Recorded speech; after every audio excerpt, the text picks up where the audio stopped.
Which is called The Board Game Specialist that I do with my friend Carla, we are about to start our top 50 games of all time. And we're doing that because we're actually on episode 50, which is so exciting that we've actually done 50 episodes now, 50 weeks in a row.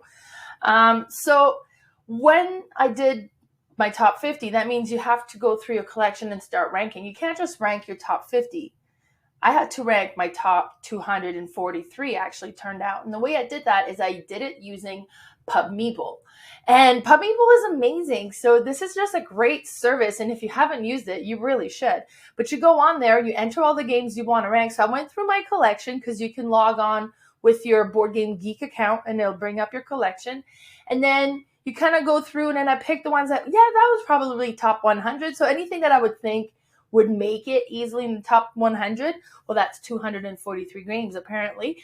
I put all that in there, and then it brings up a game and another game and says, okay, between this game and this game, which one do you like best? I was like, I think this one. And then this game and this one. He's like, okay, I think this one. And I mean, it gets hard. Then it's like this one and this one. Is like, I love them both equally. But so you go through that until it's gone through. So, like, not just the entire collection, but like, a lot of different combinations. So I've entered 243 games and I had over 1,600 comparison. It took all day. So because I took all that effort ranking all of those games for the top 50 for my podcast, I figure, you know what? I'm going to do it for my YouTube channel as well, but we're going to do the top 100. Maybe I'll look and do the top 200, see how it goes. Let me know what you think. So ta-da! We're doing the top 100 games of all time, and we're going to be doing from 100 to 91 in this episode, or in the, episode. It's episode on my podcast. I don't know, on this video? Yeah, that sounds better. So in this video, we're going to be doing our top 100 from 91. So in the number 100 position is Sherlock 13. This is a small game that I purchased for a friend for her birthday. And I love giving board game as gifts because I know how much I enjoy them and I kind of want to share that enjoyment with other people. But when I give a gift of a game that I don't own, I was like, oh, but I don't want that one. So it is hard to give. So it was my best friend's birthday and I ended up giving her a copy of Sherlock 13 and we played it. And it was so good. So I ended up finding my own copy secondhand. And when I got it, I opened it. Everything was still in shrink. They had never played it, which is good. Because if they had played it, they probably wouldn't have sold it to me. So Sherlock 13 is a 2 to 4 player game. Plays super fast, but it is great. So depending on the number of players, you're giving all these cards. And one of them is face down in the middle. So you have these cards, and of course this is a terrible picture because at the bottom of each card it shows different symbols, which you can't see here. And you're going to go through and mark how many symbols you have of each one, and you're going to kind of put an X next to the characters that you own because you know they're not the murderer because they're in your hand still. The murderer is the card that's face down in the middle. And then you can go around and asking questions. So you can ask how many people have a pipe symbol on their cards, and then the people will put their hand up and then be like, okay, well, so he has a pipe, and then on there it shows you how many pipe symbol is in the game. It's like, okay, well, there's somebody has more than one, or there's a pipe symbol in on the card that's face down. So you're trying to figure out which card that is by eliminating the different symbols that other people have. Or you could ask on your turn specifically, Lee, how many badges do you have? It's like, I have one. Okay, so he has one. Nobody else had one. I had one. So that means, or, can you kind of figure that out? It is neat. Oh my God, I like this game. And it was super, super quick, super easy to play. And you play until you be like, okay, I want to make an accusation. And then Lee always does this way too soon because he thinks I'm about to do one. So he'll be like, okay, It's 50-50, I'm going to guess, and he always guesses wrong. But it's so neat. I really like this game. I love the theme. Sherlock and like Sherlock Holmes, I'm in. So this one was super satisfying to play. I love it. So that's why it's my number 100. So then in number 99, I have Seven Wonders Duel. This is a 2-player only game, but it looks beautiful. So you have all the games set up, and you'll play in 3 eras, and each era is going to have the cards set up kind of solitaire style, but in different pattern. I believe this one was the first era, so you have some face up, then some face down, then some face up. So you're not really sure what the face down ones are, but you're trying to like, okay, well, I really need a resource that's like this, and they have it over there. So if I unblock this one, because you can't collect the card until there's no card on top of it, so you'd have to unblock some of those cards. Like, okay, well, I'll pick up this one, and then a card that's face down has no cards on top of it, it gets revealed. Like, oh my god, I just give the option for the other player to take like a really amazing card. It's neat. So you have the resources card, you have the science cards, you have the military cards, you have like the yellow card will be like the money cards and so on. And this one, you can win by military. So every time you kind of do the military, you'll have this military track that's at the top of the picture here. And you have the shield and sword that moves towards the other player. If you collect and say, okay, I'm moving it that way. If you ever get it all the way to the end, you automatically win. So it's kind of creates a tug of war on this one. But in the meantime, you're trying to collect enough points in your card so that if you don't get a military victory, that you have your points for victory as well. And you can do the science, which is going to give you additional points. It is neat. But the table presence, this game looks amazing when it's all set up on the table. Most in the first era with the blue cards, I think that just looks stunning. So that was my number 99, Seven Wonders Duel. Then number 98 is Brass Birmingham. So this game was gifted to me from a friend that was in close connection with Roxley. Roxley is local to Alberta, so we're big fans of Roxley here. Not only do they put up great games with like great components, but they're just amazing. So big Roxley fans. Everybody is in Alberta pretty much. And I think around the world as well. They just make great games. But this one is so neat. So the way that it's all set up, like so. Now, one thing this game needs is a tray of some sort. And I saw somebody had like 3D printed one that keeps all the components organized and set up so that they just kind of lifted the tray and it's all set up. Because otherwise, on each player board, you can see all these tiles and there's little stacks of tile that you got to set up. So setup for this game is lengthy. It takes a while. This is probably one of the things that kind of holds me back from getting it to hit the table because so often. So it'd be like, oh, we want to play something. Oh, I don't know if we have time to set that one up and play it. So let's play something else. That will happen. The copy I have also comes with the iron clays. So I have those ones in the game. I have at Christmas got my own set of iron clays as well that I can play with a bunch of other games. And those are like the poker chips for counting. It's amazing. Component with these ones are really neat as well. But what's neat is like you have the multi-use cards. So you have the cards that'll be like, okay, you can use this card to go to these locations, or you can use this card to do these type of industries, or you can discard them for doing that, but then you can discard them for like it will kind of travel you to that location, or it's neat. But then you're kind of you're putting in routes. You're basically creating a business kind of providing goods in the Revolution era. And the board has that thematic artwork to it as well. And what's really neat is like you'll put up resources and then you can collect your resources. You can collect from the other person's resources as well. Depends on what's available on the board. But then if you're kind of taking from them, it's actually going to help them as well. Because if it comes clear, you can upgrade your industry. And then if you're ever able to upgrade the industry, it's going to stick around for the next era. And then in the next era, you're not going through the canal, but you're going to be building trains and little tracks. So you have to rebuild your network. But and you're trying to have as many industries upgraded so that they stick around so that you can keep growing from them. The whole thing is really neat. It's a fun game. It's a little bit more complex than some. I would say this one is like medium to heavy complex, just with the different things going on. If you're going to open the rule book, say, let's learn this, it'd be daunting, but super fun. And that's why it's my number 98, Brass Birmingham. Number 97.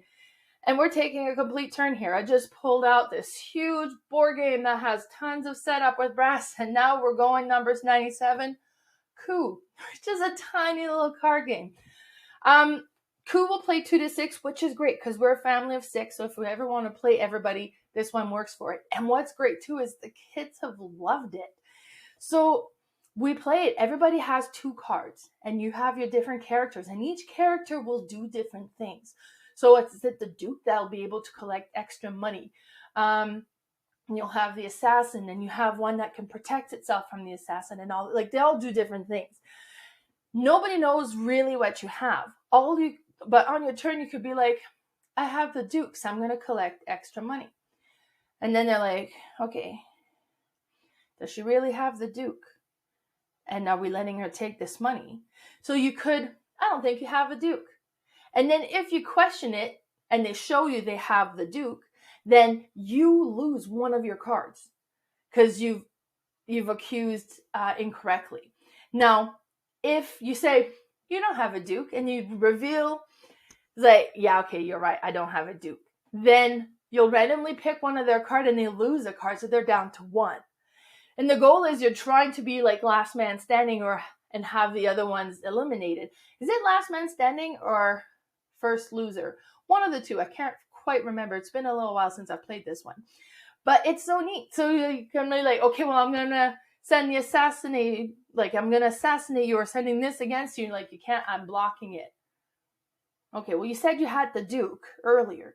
And then later on, you said you had this one. So there's no way you've had all 3 of these characters. You only have 2.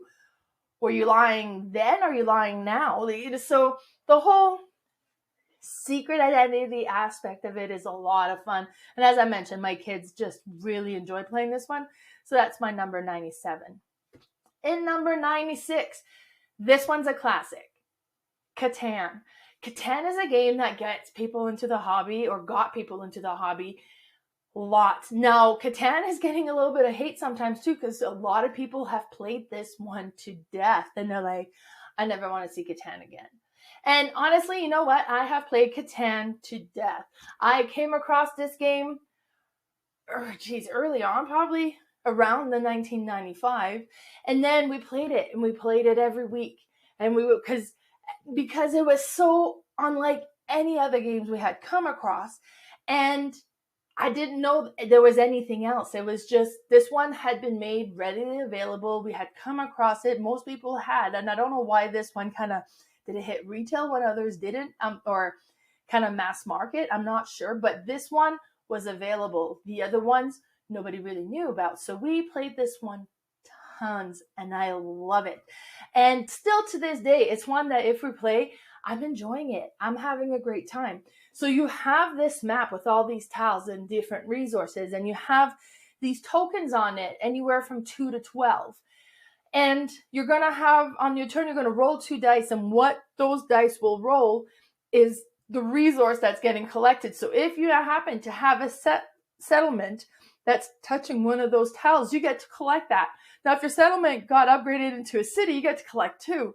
And you're collecting the resources, and you can trade these resources to build roads, to build more settlements, to upgrade your settlements into cities, or to collect development cards and all these things. Love this game. Love this game so much. I will not play this with my sibling. For some reason, every time I play with my siblings, who also love this game, we fight. And I think it's more like a sibling thing than it is a Catan thing. But anybody else, you betcha I'm playing this. Now, number 95 is Machi Koro. I found this game for $1 at my local thrift store in Disbury. Now, Disbury I don't live there now. It was at the time.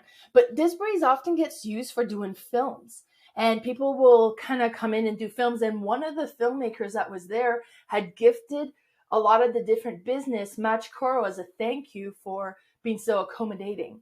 And obviously one of them didn't know what they had to put them in at the thrift store and ended up being able to buy it for like $1.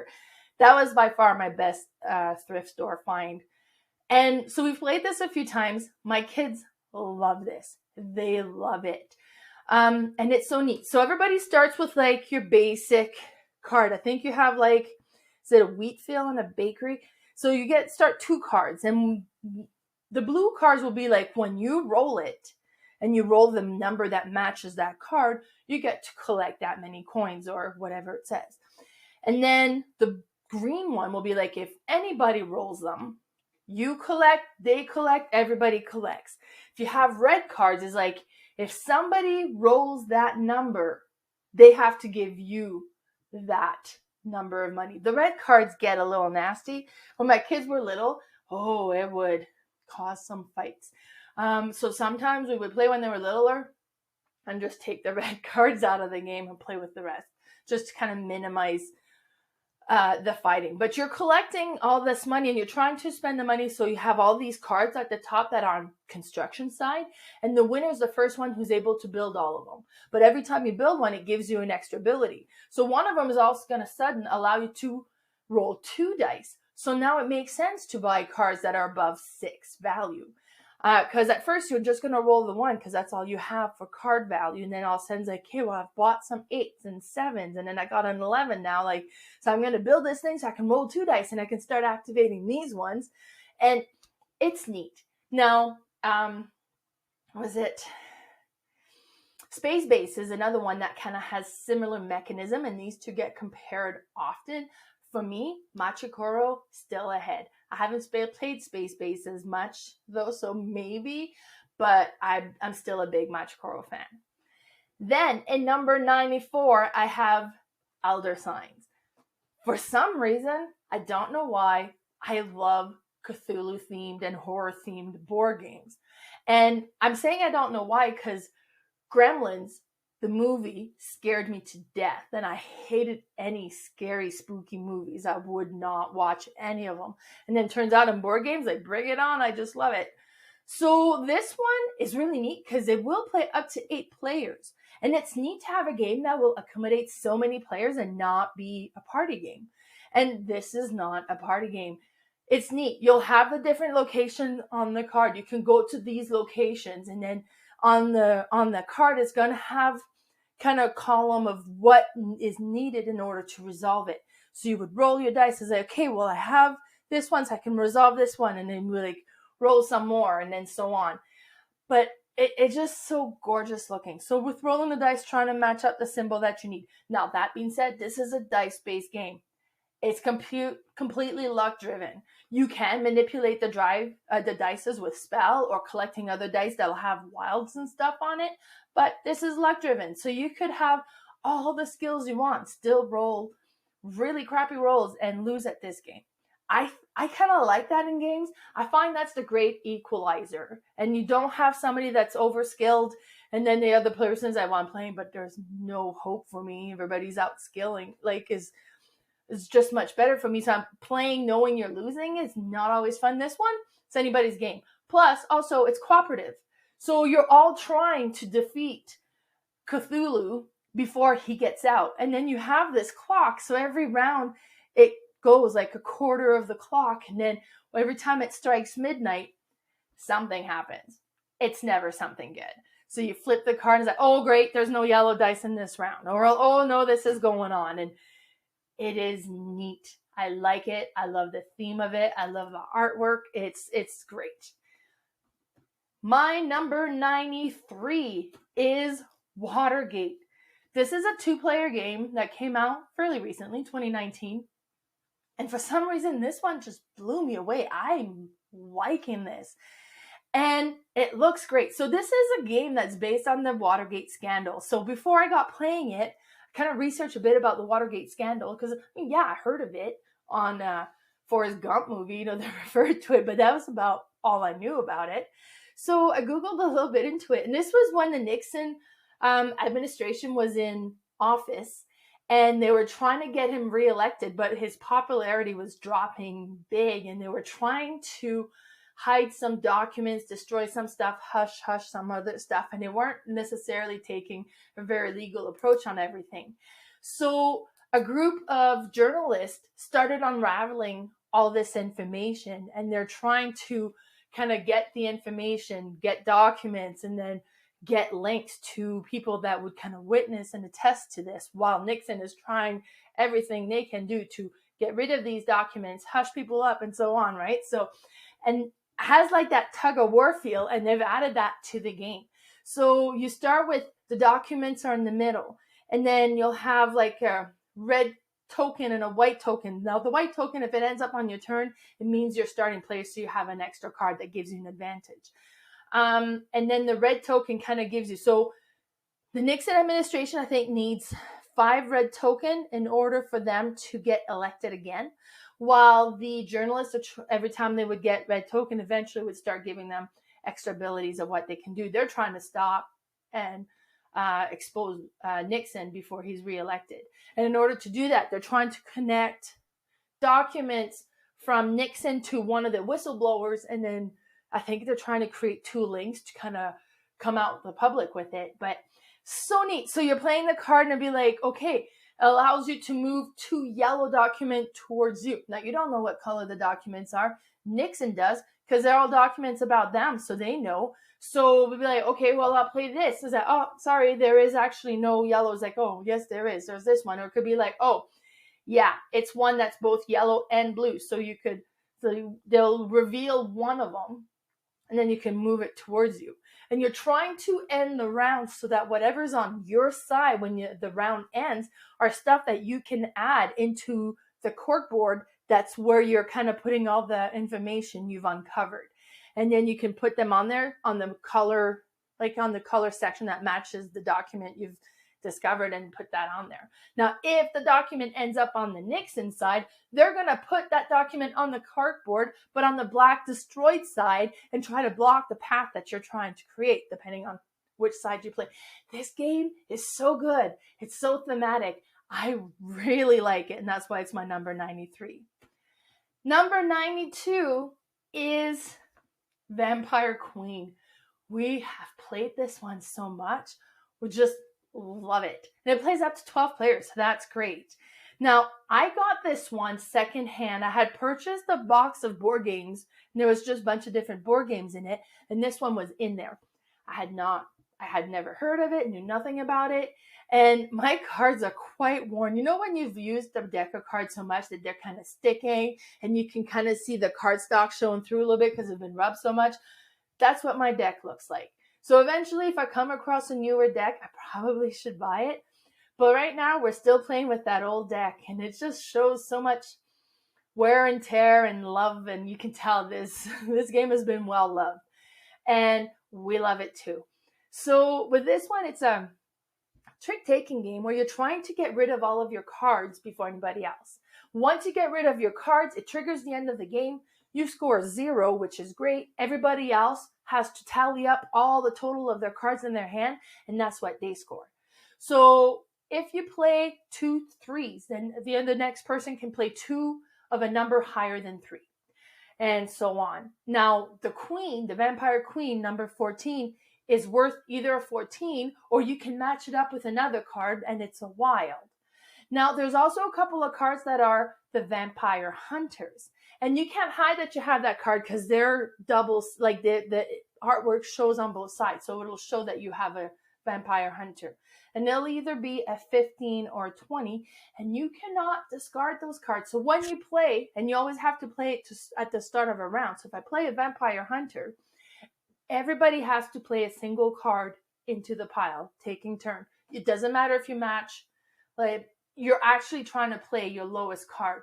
Then once everybody's played a card, whoever has the highest card takes all of those cards that's been played and put them in their hands, adding points to their hands and more cards. So you're kind of defeating the purpose of trying to clear out all your cards. So now you have all these cards, and it's your turn again, so you get to go. Like I said, the vampire hunters are worth 15 and 20 points, so you get stuck with this. So ideally, you score as low as possible to win the game. A bad round, if you lose again and again, probably you'd end up in the 150s. I played this once and scored over 500 in 5 rounds. I wasn't trying to lose. I have no idea what happens.